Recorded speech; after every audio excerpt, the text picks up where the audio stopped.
टीकाकरण पर भारत के शीर्ष निकाय एनटीएजीआई ने पहली खुराक के बाद 8 से 16 सप्ताह के बीच कोविड वैक्सीन कोविशील्ड की दूसरी खुराक देने की सिफारिश की है।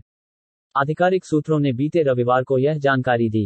बता दें कि कोरोना वायरस के खिलाफ टीकाकरण पर राष्ट्रीय तकनीकी सलाहकार समूह यानी एनटीएजी ने कोविशील्ड की दूसरी डोज 8 से 16 हफ्ते के बीच लगाने की सिफारिश की है। अभी इस वैक्सीन की दूसरी डोज 12 से 16 हफ्ते के बीच लगाई जा रही है।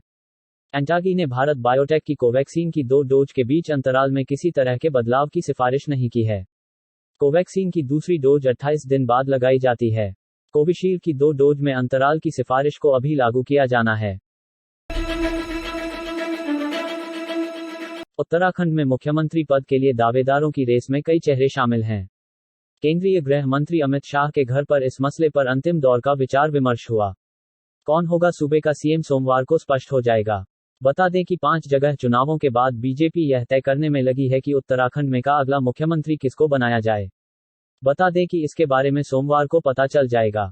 शाम 5 बजे उत्तराखंड के पर्यवेक्षक और रक्षा मंत्री राजनाथ सिंह की मौजूदगी में देहरादून में नवनिर्वाचित विधायकों की बैठक होगी, जिसमें नए मुख्यमंत्री के नाम पर मुहर लग जाएगी। संकेतों से साफ है कि चुनाव हारने के बावजूद इस दौर में निवर्तमान मुख्यमंत्री पुष्कर सिंह धामी अन्य दावेदारों से आगे हैं। पोप फ्रांसिस ने यूक्रेन के खिलाफ रूस के युद्ध को क्रूर और मानवता को अपवित्र करने वाला बताया है। रूसी हमले के बाद से अब तक की कठोरतम टिप्पणी करते हुए फ्रांसिस ने रविवार को सेंट पीटर्स स्क्वायर में उपस्थित हजारों लोगों को संबोधित किया। जानकारी के मुताबिक पोप फ्रांसिस ने यूक्रेन के खिलाफ रूस के युद्ध को क्रूर और मानवता को अपवित्र करने वाला बताया है। 24 फरवरी को शुरू हुए रूसी हमले के बाद से अब तक की कठोरतम टिप्पणी करते हुए फ्रांसिस ने रविवार को सेंट पीटर्स स्क्वायर में उपस्थित हजारों लोगों को संबोधित किया और कहा कि यूक्रेन में हर रोज दमन बढ़ रहा है। उन्होंने इसे घृणित बताते हुए निरर्थक जनसंहार कहा। प्रधानमंत्री नरेंद्र मोदी के पार्टी नेताओं के स्वजन को चुनावी राजनीति में नहीं उतारने के संदेश का असर छत्तीसगढ़ की राजनीति पर भी पड़ने वाला है।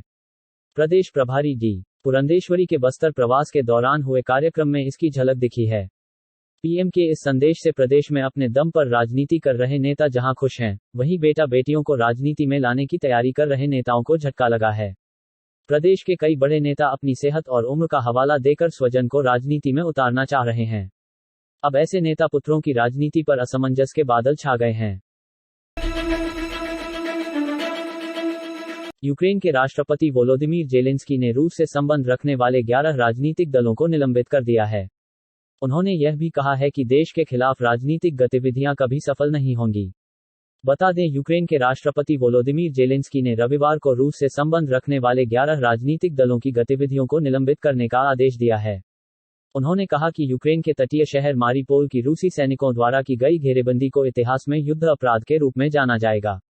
यूक्रेनी राष्ट्रपति ने जिन पार्टियों की गतिविधियों को निलंबित करने का आदेश दिया है, उनमें सबसे बड़ा दल अपोजिशन प्लेटफॉर्म फॉर लाइफ है। भाजपा सोमवार को गोवा में नई सरकार बनाने का दावा पेश करेगी। गोवा में अगला सीएम कौन होगा, इस बारे में विधायक दल की बैठक में फैसला होगा। भाजपा के कई केंद्रीय नेता भी इस बैठक में शिरकत करेंगे। बता दें कि गोवा में भाजपा सोमवार को राज्यपाल से मिलकर सरकार बनाने का दावा पेश करेगी। गोवा प्रदेश भाजपा अध्यक्ष सदानंद तनवडे ने रविवार को कहा कि सदन के नेता का चयन करने के लिए भाजपा विधायक दल की बैठक भी सोमवार को होगी। उन्होंने संवाददाता सम्मेलन में कहा, भाजपा अध्यक्ष जेपी नड्डा ने सूचित किया है कि विधायक दल की बैठक सोमवार को होगी। बैठक के बाद पार्टी के नेता राज्यपाल पीएस श्रीधरन पिल्लई से मिलेंगे और अगली सरकार बनाने का दावा पेश करेंगे।